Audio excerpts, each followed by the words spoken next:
Olá, está começando mais um programa Câmera Aberta e hoje vamos falar de saúde. Convidamos para ser entrevistado o Dr. Roberto Magliano, ele é ginecologista e obstetra.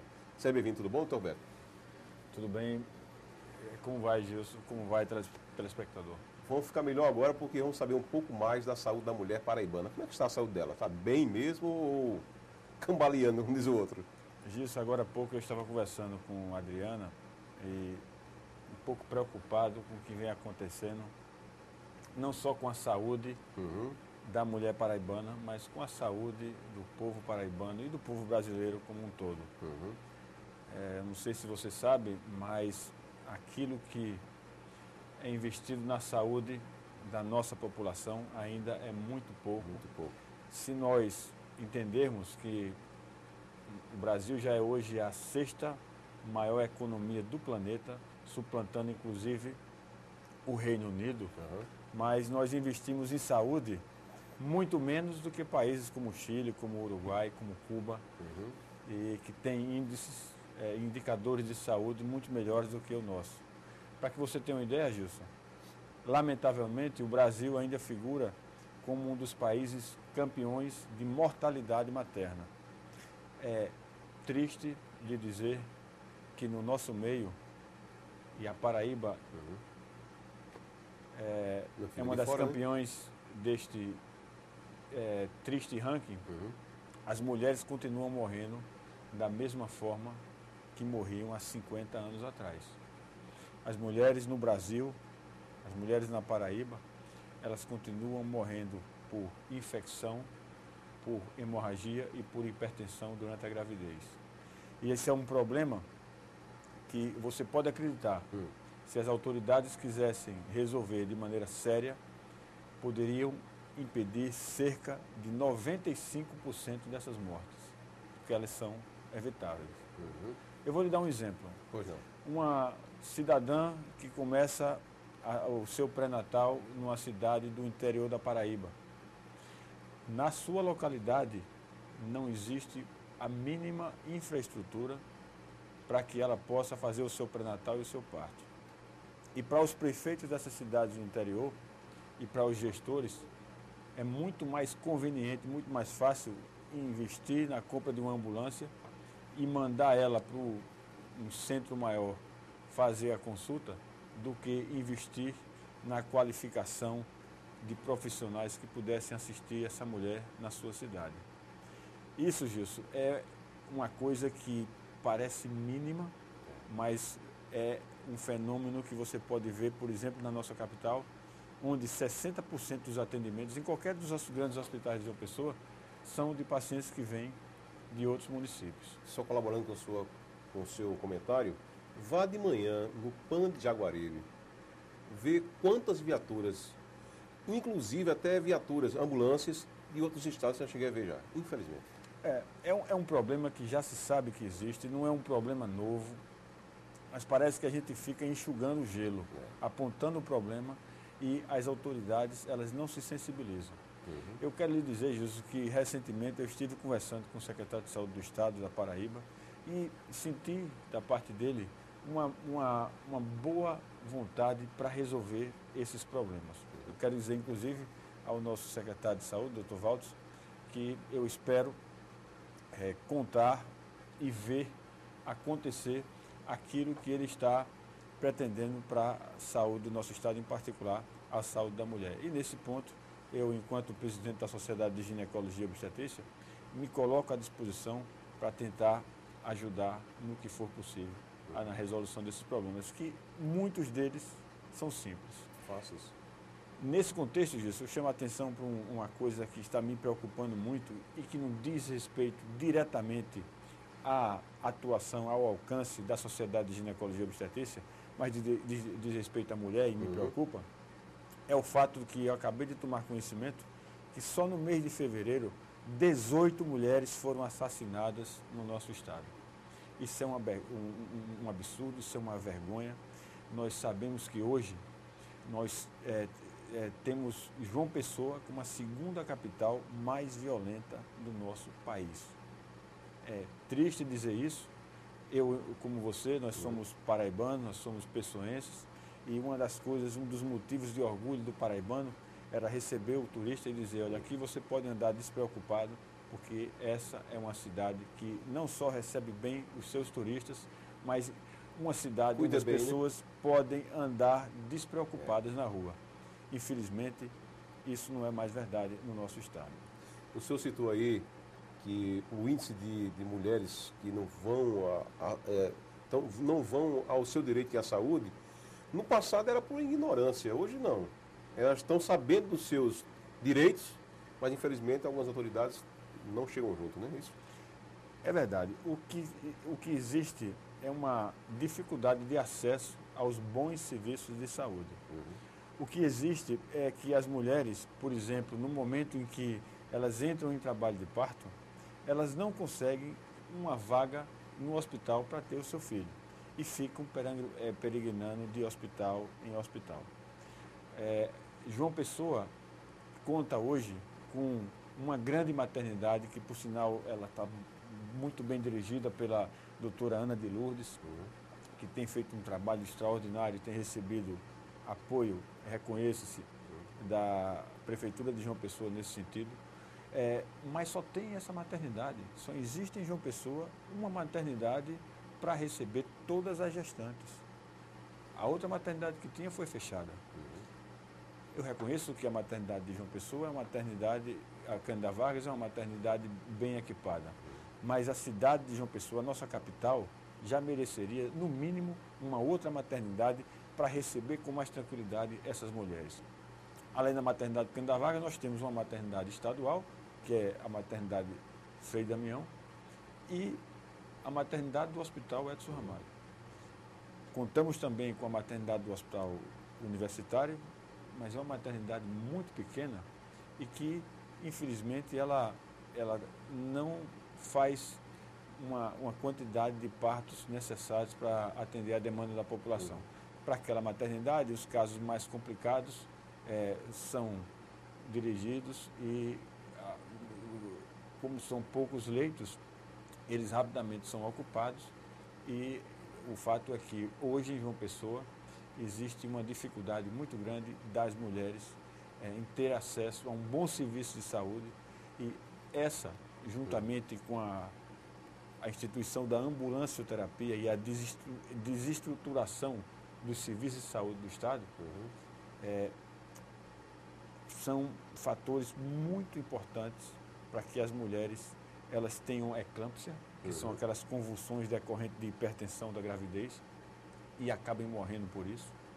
Elas tenham hemorragia no pós-parto. Recentemente, uma colega minha, a doutora Ana Cláudia, ela teve a oportunidade de, infelizmente, fazer um parto dentro da ambulância de SOMU de uma mulher gestante que acabara de falecer. E ela, com muita presença de espírito, com muita coragem, com muita determinação, conseguiu fazer a cesariana pós-morte e salvar aquela criança. Eu quero lhe dizer, Gilson, que essas mulheres morrem e nós não ficamos sabendo, porque é como se diz no meio médico, é uma tragédia silenciosa. Silenciosa porque essas mulheres que morrem geralmente são mulheres pobres, pretas e que não tem ninguém a reclamar por elas. Se fosse alguma pessoa da sociedade com boa condição econômica, o fato alcançaria repercussão. Mas como se tratam de mulheres pobres, indigentes, por assim dizer, elas são esquecidas, infelizmente. Eu estava aqui pensando o seguinte, a sensação da população quando a gente vê um fato, discute um fato como esse, né, é triste. Agora imagine como um profissional como o senhor, né, que se formou, está há muito tempo nesse trabalho, né, e faz isso também, lógico, por amor, e saber que tem como consertar essa situação e de repente ninguém conserta. É um pensamento triste, né, disso. Gilson, eu entendo que só existem dois tipos de problemas. Os problemas que têm solução e aqueles que não têm solução. Daí porque os budistas dizem que a gente não deveria nunca esquentar a cabeça. Porque o problema que tem solução, ele pode ser resolvido. E o problema que não tem solução, ele não pode resolver. No caso da mortalidade materna, é um problema que tem solução. E essa solução passa pela vontade dos gestores em se empenhar em resolver o problema, mas não só dos gestores, a vontade de toda a população, junta a OAB, a arquidiocese, a pastoral, os bispos, toda a sociedade organizada poderia se mobilizar para tentar resolver não só esse problema, mas todos os problemas que afligem a saúde da mulher. É verdade.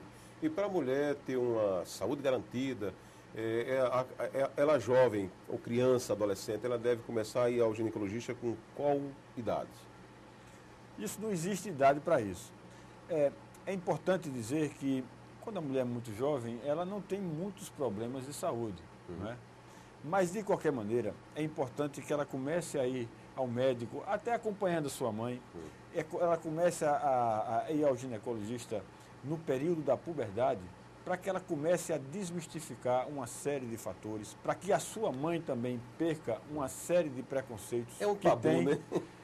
Eu costumo dizer, as mulheres dizem que os homens são machistas, mas eu costumo dizer que são as mulheres que são machistas porque são elas que educam os homens. Exato. E as mulheres, que crescem e continuam perpetuando esse machismo.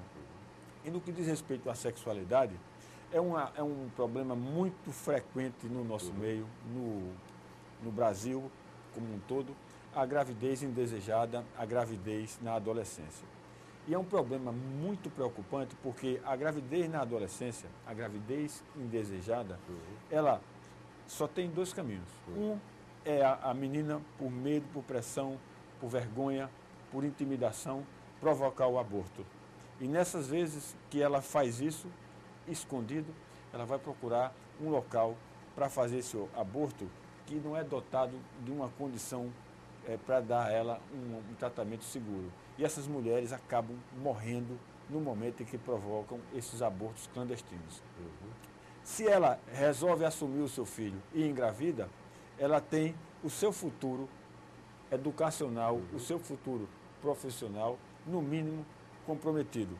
Porque eu já tive a oportunidade, Gilson, e faz dó, de fazer parto em menina com 12 anos de idade. Pra você tem uma ideia, eu tenho uma filha de 11 anos que vai para a escola feliz e brinca, e que ainda é uma menina, não é uma moça ainda. Mas já existem meninas com 12 anos de idade grávidas. E essas meninas vão ser mães.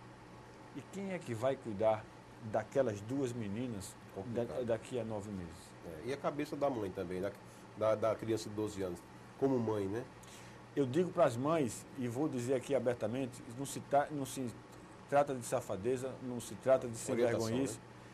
Vocês têm que orientar suas filhas, vocês têm que conversar com elas, vocês têm que falar para elas que sexo não é uma coisa ruim, que sexo não é uma coisa perigosa nem proibida, mas ele tem que ser feito com responsabilidade. E essas meninas têm que saber disso. Na hora de ter relação sexual, nós não vamos conseguir evitar isso. O máximo que você vai conseguir, com a atitude que nós tomamos, eu tomo, você toma, qualquer dona de casa toma, é fazer com que a filha não comunique à mãe, faça escondido e aprenda a ter relação sexual com a amiguinha que também não sabe de nada. Isso gera uma situação, um círculo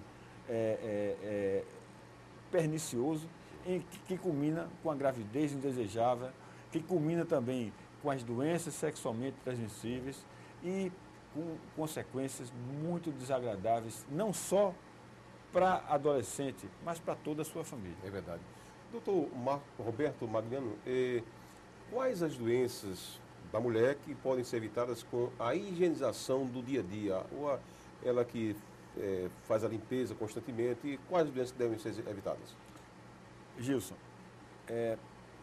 qualquer pessoa, qualquer ser humano, ele tem que ter bons hábitos de higiene. O mais importante hábito de higiene que qualquer um de nós tem que ter, e eu faço um alerta aqui para vocês, uma vez eu disse, e algumas pessoas ficaram rindo, é lavar a mão. Se você lava a sua mão, você já consegue evitar uma grande quantidade de doenças. Vocês viram que agora há pouco tempo o mundo todo foi atingido por uma epidemia de gripe aviária, por exemplo, E essa doença, ela é basicamente transmitida pelo contato da mão. É por isso que em todos os locais, em hospitais e etc., começaram a colocar álcool gel para que você, estimulando o hábito de limpeza das mãos. Porque até uma gripe que nós pegamos, nós somos mal educados disso. É adquirida pelo contato da mão. Nos países orientais, por sabedoria, talvez, os nipônicos, os chineses, eles não cumprimentam com aperto de mão. Eles cumprimentam se curvando um em direção a outra pessoa, em sinal de respeito, mas nós temos esse mau hábito de apertar a mão da outra pessoa. E eu já tive alguns colegas meus que me consideraram um pouco grosseiro porque eu evito apertar a mão das pessoas. Não porque eu não queira ter um contato mais cordial com essa pessoa, mas porque eu fico sempre me lembrando que eu posso estar pegando uma doença naquele momento. Porque eu aperto sua mão que está gripado e daqui a pouco eu coço minha orelha, coço o nariz, coloco a mão na boca e peguei a doença. É verdade. Mas só concluindo a questão da higiene, a mulher como homem tem que conhecer o seu corpo. E a menina, antigamente muito mais, mas hoje ainda um pouco, ela é educada a não tocar nos genitais, como se aquilo fosse um território proibido. A mãe não fala disso com ela. A mãe, quando a filha tenta abordar, a mãe corta a conversa. Diz, não, isso não é conversa para você ter agora não. Aí ela vai ter com a amiguinha. E muitas vezes ela fica com medo de se tocar, de se conhecer, e inclusive também de se higienizar. Mas não se pega a doença sem ser com um contato com a outra pessoa que esteja doente. Então, as doenças da mulher, as doenças que nós dizemos sexualmente transmissíveis, elas só pegam pelo contato sexual. Elas só pegam pelo contato com sexo desprotegido. E é por isso que se inventou uma borrachinha para se proteger dessas doenças. Do mesmo jeito que o médico, quando opera, ele usa uma luva de látex para não contaminar o paciente. Nós operamos com a luva, lavamos a mão, colocamos álcool iodado, fazemos asepsia, antisepsia e colocamos uma luva estéril para poder operar um paciente. No momento de fazer sexo, o homem tem que colocar uma luva, digamos assim, uma camisinha, para evitar adquirir ou transmitir uma doença infecciosa. E você, homem, sua esposa é limpinha, faz tratamento, faz higienização, você também deve se preocupar, né? Porque de repente um se conserta e o outro não resolveu nada, né? Exatamente. Eu faço um alerta para os casais que alguns deles têm relações extraconjugais e se o fizerem, eu não vou aqui entrar no mérito da questão, que o façam de maneira protegida. Os homens sempre acham que as mulheres não traem e as mulheres sempre acham que os homens traem. Não é bem assim não. Vocês se lembrem que uma mulher, para ter relação, ela tem que ter com um homem, na maioria das vezes, e um homem, para ter, mesmo fora do casamento, vai ter com uma mulher. Nem sempre essa mulher também é solteira. Então, as mulheres, elas podem se proteger exigindo do parceiro que use um preservativo e existe também um preservativo feminino. Se as mulheres quiserem, elas podem usar também. Que não vingou bem não, né? Não vingou porque é uma questão cultural, uma questão de aceitação. É feito você comer carne de javali, carne de avestruz. No nosso meio, a gente não gosta de comer. Então, o preservativo feminino, como o masculino, é eficaz. A questão é que a mulher, ela não é estimulada a colocar. Nós, ginecologistas, é uma falha nossa, também não somos muito treinados a ensinar as mulheres a utilizar o preservativo feminino. Mas ele é eficaz também. Só informação que a camisinha ela é do passado bem remoto e era feita de vísceras de animais. Por exemplo, tripas de animais. Né? Muito bem, é isso mesmo. Doutor Marcos, como é que está o quadro do mioma nas mulheres de João Pessoa da Paraíba? O mioma é um tumor benigno. Quando a gente diz para a mulher que ela tem um tumor, inclusive eu evito usar esse nome porque se associa o termo tumor à doença maligna, a câncer. Mas os tumores eles podem ser benignos e malignos. O mioma é um tumor que geralmente, na maioria das vezes, ele se localiza no útero. O útero, Gilson, é um tecido muscular, é um músculo. Como você tem um músculo do braço, da coxa, o útero é um músculo. É esse músculo que durante o parto se contrai para ajudar na expulsão da criança, no trabalho de parto. Então, nas células musculares se localizam os miomas. Eles podem ser muito pequenos e podem ser grandes. Eles podem ser assintomáticos, ou seja, uma mulher pode passar a sua vida toda com miomas sem nenhum problema, sem nunca sentir nada, e às vezes, tragicamente, elas falecem, vão fazer uma necrópsia e olha, ela tem um mioma no útero. Ou então, por uma outra razão, ela vai fazer um exame de ultrassonografia e o médico detecta o nódulo e ela começa a ficar preocupada com isso. Não existe razão para tanta preocupação. Nós devemos nos preocupar com os miomas quando eles provocam sintomas. E que sintomas são esses, Gilson? São basicamente hemorragia e dor. Essa dor geralmente que ocorre no período menstrual. E por falar em menstruação, algumas jovens que às vezes essas que eu vou me referir aqui, elas têm relacionamento antes do casamento. E de repente, às vezes, atrasa a menstruação, né? Tem mulher que é o tempo certinho, tem outra que já há 2, 3 dias está, né? Mas tem uma que às vezes passa desse tempo aí. Como identificar uma disfunção da mulher em relação à menstruação dela? É interessante esse fenômeno da menstruação, porque é também cultural e universal. Se você for observar, a mulher até os 12, 14 anos de idade e depois dos 50 anos de idade, ela não menstrua. E a gente não considera isso anormal. A menstruação, eu gosto de dizer assim, ela sinaliza que a mulher é fértil. A menstruação, ela avisa que a mulher está no período da sua vida, que nós chamamos de menacme, um período em que ela pode ter filhos. Mas, ao mesmo tempo que a menstruação sinaliza para a fertilidade da mulher, ela sinaliza também para o fracasso da reprodução. Porque a menstruação só acontece quando a mulher não engravida.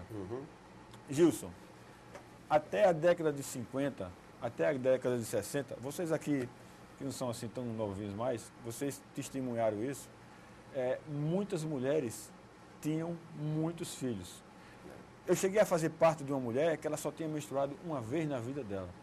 Ou seja, ela não teve nem tempo de menstruar porque ela teve 20 filhos, 19 filhos. O meu pai é filho de... A minha avó teve 13 filhos. Naquele tempo não tinha televisão também, né? Naquele tempo não tinha preservativo, naquele tempo não tinha pílula anticoncepcional. A pílula anticoncepcional foi um marco na vida da mulher e foi um marco na sociedade moderna. Eu reputo a pílula anticoncepcional uma das maiores invenções do século XX. A pílula anticoncepcional permitiu que a mulher entrasse no mercado de trabalho. A pílula anticoncepcional, ela impede que a mulher ovule e, consequentemente, que a mulher engravida. Eu não sei se você sabia, Gilson, se a mulher tomar pílula anticoncepcional continuamente, um comprimido atrás do outro, sem parar, ela não vai menstruar. Ela pode passar 3 ou 4 meses sem menstruar. E a senhora que está me ouvindo em casa, não se preocupe que esse sangue da menstruação não vai subir para a cabeça, não. Ela simplesmente não vai menstruar, porque a menstruação, aquele sangue que é eliminado, é um tecido de dentro do útero chamado endométrio, que descama, é como se fosse uma grama que murcha, e para que uma nova grama, um novo tecido prolifere e a mulher volte a ciclar normalmente. E esse termo, ovário policístico, o que vem a ser esse negócio? No aparelho genital feminino você tem o genital externo, que é a vulva e a vagina, e o genital interno, que temos o útero, a trompa e os ovários. O ovário corresponde ao testículo no homem. A diferença é que o testículo está exposto naquele saquinho que fica entre as pernas do homem. E os ovários estão escondidos, estão na barriga da mulher, na pelve, ao lado do útero. As mulheres têm 2 ovários. Nos ovários existem pequenas células que nós chamamos de células germinativas. Eu vou fazer uma analogia com a semente. Essas sementes, as mulheres nascem com elas. A mulher, quando nasce, ela tem cerca de 1 milhão dessas sementes. 1 a 2 milhões dessas sementes. E ela, ao longo da vida, vai perdendo essas sementinhas. Quando ela chega na puberdade, ela só tem cerca de 400 mil dessas sementinhas, desses folículos. Então, a cada ciclo menstrual, a cada mês, a mulher perde 1.000 dessas sementes. Ela perde 1.000, ela sacrifica 999 para que uma dessas se transforme num folículo que vai ovular.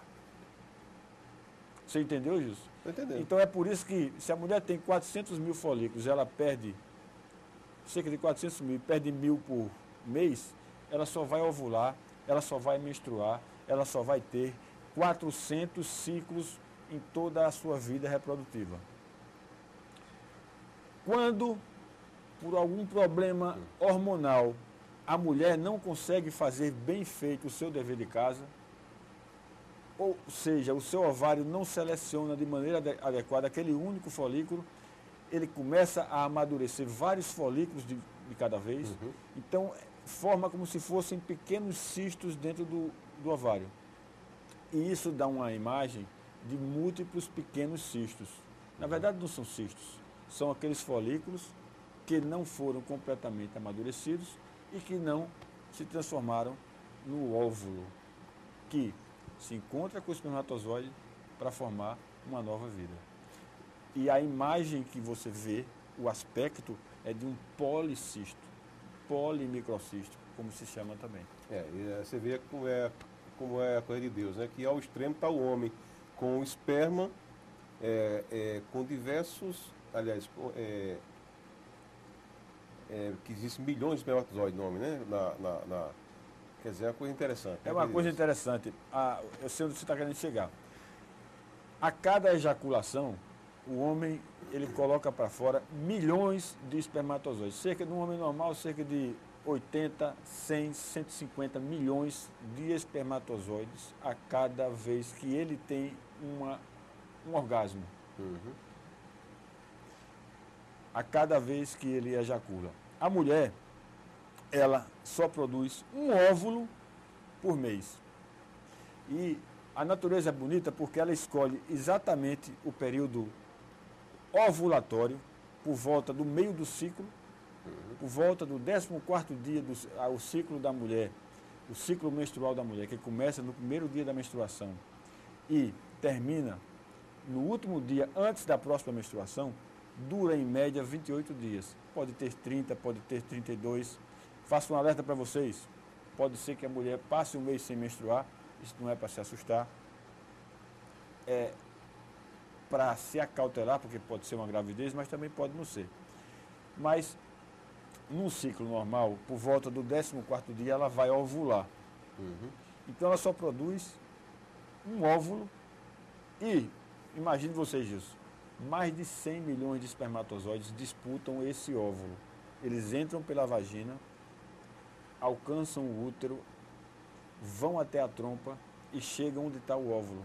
O óvulo que a mulher produziu foi captado pela trompa e dentro dessa trompa, que é um caninho, ele vai se encontrar com o espermatozoide. E esses milhares de espermatozoides vão tentar entrar no óvulo e apenas um entra. Se entrar 2, a gestação vai ser gemelar. Se entrar 3, vai ser uma gestação trigemelar.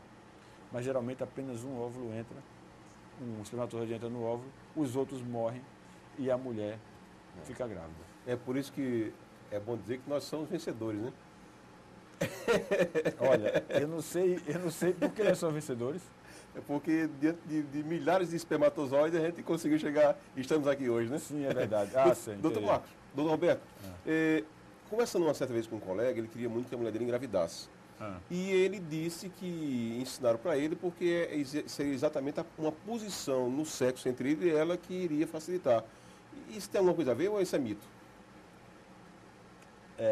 Eu acho que não tem muito a ver, não. Tem não, Se fosse assim, os casais mais férteis do mundo seriam os casais de trapezistas, né? É verdade. Não existe uma posição mais facilitadora do sexo, não. Relacionamento. Gravidez. Da gravidez, não.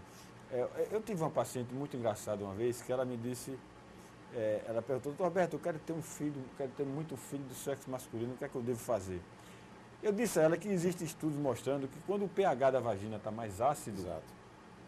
a probabilidade de que se fosse selecionado um espermatozoide Y, você tem dois tipos de espermatozoide, o X e o Y. Se o espermatozoide for o Y, a mulher, se engravidar, ela vai ter um filho do sexo masculino. Se for o X, vai ser X dela com o X dele, vai ser XX, vai ser do sexo feminino.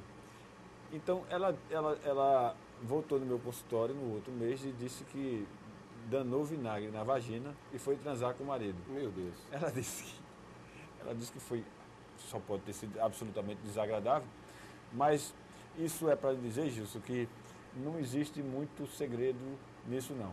O que eu recomendo para os casais é que eles façam sexo com frequência. Com segurança. Não precisa fazer todo dia. Tem casal que faz sexo todo dia, mas se sente bem fazendo todo dia, que faça. Mas não force a natureza. É verdade. Faça com prazer, faça naquele ritmo que vocês estão acostumados a fazer, mas é importante que façam sexo, porque senão a mulher não vai engravidar. Né? E com amor. Não, e se não quiser fazer com amor, pelo menos faça com responsabilidade. Né? Porque tem muita gente aí, hoje com esse apelo sexual muito grande, as pessoas não estão fazendo mais sexo com amor, não. Estão fazendo sexo por prazer mesmo, mas que pelo menos tenham responsabilidade, tenham cuidado para não pegar doença, para não passar doença, nem para não machucar ninguém. Né? Doutor Roberto Magliano, foi um prazer tê-lo aqui. Obrigado pela aula, pelas informações da população e parabéns pelo trabalho, viu? Sucesso. Você só esqueceu de falar da sociedade. Pode falar, pode acrescentar. Eu queria dizer para vocês que uma das razões que eu vim aqui hoje é porque nós assumimos a Sociedade de Ginecologia e Obstetrícia da Paraíba. E quando eu digo nós, é um grupo de jovens médicos que está disposto a trabalhar bastante pela saúde da mulher. A Sociedade de Ginecologia, ela já existe aqui desde 1958 e ela sempre teve grandes presidentes. Acabou de sair o professor Geraldez Tomás, no meu discurso de posse eu disse, ele é a cara da Sociedade de Ginecologia. E eu, um pouco mais jovem, estou entusiasmado por ter tido a oportunidade de sucedê-lo e disposto a fazer um trabalho que pelo menos dignifique aqueles que eu sucedi. Nesse contexto, nós temos uma série de iniciativas para motivar aos ginecologistas a participar da sociedade. A sociedade, ela é uma entidade sem fins lucrativos, nós não, o meu cargo é honorífero, eu não ganho nada com isso, mas eu sempre gostei de estudar um pouco mais, eu sempre gostei de participar de congressos e nós estamos prometendo para os nossos colegas associados fazer eventos aqui todo mês em João Pessoa. Vamos fazer cursos para preparar os médicos para fazer uma prova de especialização chamado TEGO. Ainda esse mês nós vamos fazer um café com um especialista. Toda sexta-feira e sábado nós vamos ter uma novidade da nossa sociedade. No final do mês, para você ter uma ideia, Gilson, nós vamos ter o prazer de ter aqui em João Pessoa uma das maiores especialistas do Brasil na área de diagnóstico pré-natal de malformação cardíaca, a doutora Sandra Matos, de Pernambuco. Essa doutora, ela está fazendo um lindo trabalho de diagnóstico de malformação cardíaca e você sabe que uma criancinha que nasce com uma malformação cardíaca, ela tem uma chance muito grande de morrer. Se o diagnóstico não for feito a tempo e se o tratamento também não for adequado e a tempo. E até que você consiga fazer o diagnóstico, tratar e levar ela a uma cirurgia, num centro que tem um suporte estruturado para isso, ela pode morrer. Então, a doutora Sandra Matos, ela criou uma ONG chamada Círculo do Coração, que está resolvendo, com o apoio, diga-se de passagem, eu quero parabenizar o secretário de Saúde do Estado da Paraíba, o Dr. Valdes, com o apoio da Secretaria de Saúde do Estado, tentando organizar a rede de atenção às crianças com algum tipo de problema cardíaco, para que essas crianças possam ser direcionadas para o tratamento mais adequado e para que nós possamos ter crianças saudáveis que já foram portadoras de problemas do coração. Então, a nossa sociedade esse ano vai fazer um grande congresso na Estação Ciência, no mês de outubro, e eu espero voltar aqui Com certeza. uma outra oportunidade, junto com meus colegas da diretoria, para que a gente possa divulgar esse evento e para que a gente possa também, o mais importante, Gilson, prestar um serviço de utilidade pública para a nossa população. Ok, muito obrigado. Obrigado também. Felicidades. A você também o nosso muito obrigado pela audiência e até a próxima.